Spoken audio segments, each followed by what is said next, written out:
Hi there, this is Michael Buckoff. I am the founder, owner, the materials writer for the TOEFL online course, the 7-step system to pass a TOEFL IBT. And you are one of my students, and I'm going to listen to your practice test right now.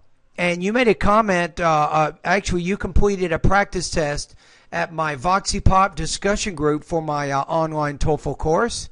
And you're going by the username Malee 8948. So your practice test is number 5. And let me take a look at it just quickly, remind myself. Very tough question here. There's 2 parts. Describe an important person in your life, then explain why the person is important to you. So you want to explain or describe who the person is, even discussing physical features, even perhaps discussing the personality of the person. So you want to do that first, and then you talk about why the person is important to you. When you get to the second part of the question, you have to make sure you're not trying to do too many things there, because you need to support the different ideas that you actually bring up. Okay, so you say,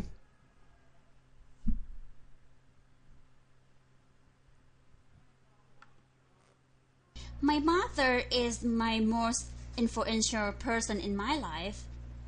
She is 65 years old. Now, my mother, and then she is. You might say something like this. My mother, who is 65 years old, is the important person in my life. So consider combining some of those simple sentences to create a little more complex type grammar. Woman, she's finished only elementary school, and she a farmer.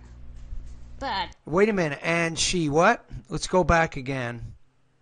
Only elementary school, and she a farmer. No, and she is a farmer. You want to say there. So don't forget to use your be verb when you're making your ideas. But she's very knowledgeable.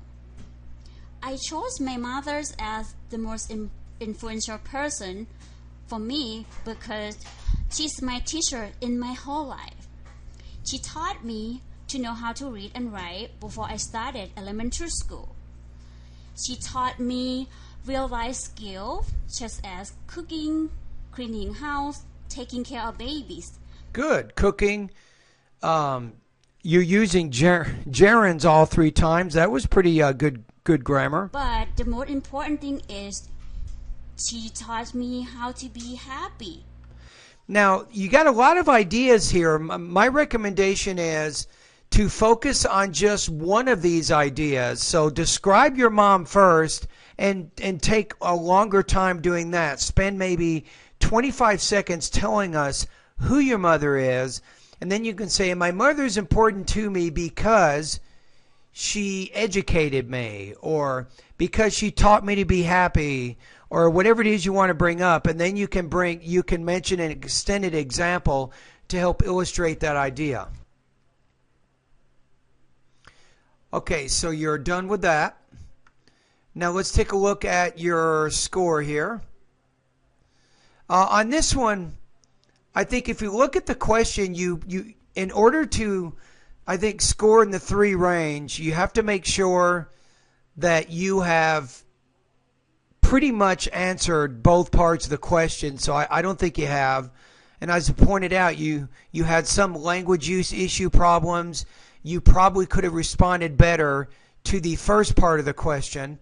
So I'm going to give you on this one, I'm going to put you at 2.33 out of 4, or 18 points out of 30 on this particular practice test.